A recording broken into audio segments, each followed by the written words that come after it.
Hello guys! So for today's video, kay mag-showcase ko sa akong mga na-shop yesterday. Mga stationery guys, mag-refill ko og stocks mga stationery. So, usa sa akong na-buy is eraser and then sharpener.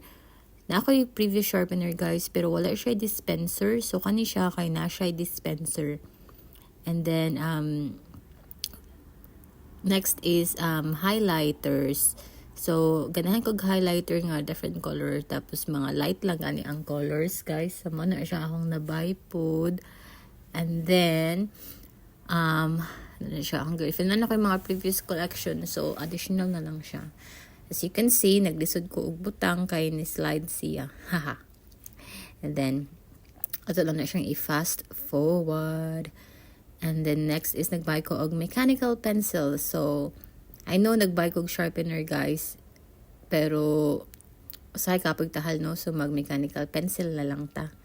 And then, nag-buy sad ko og ma-organizer sa indexes. And then, kanang nice ni siya, guys. For example, mag-study ka and then magbuhag indexing. Tapos, yun na lang siyang i-sort by letters. So, very easy. So, muna siya akong mga home office supplies nga refill. See you next time. Bye-bye!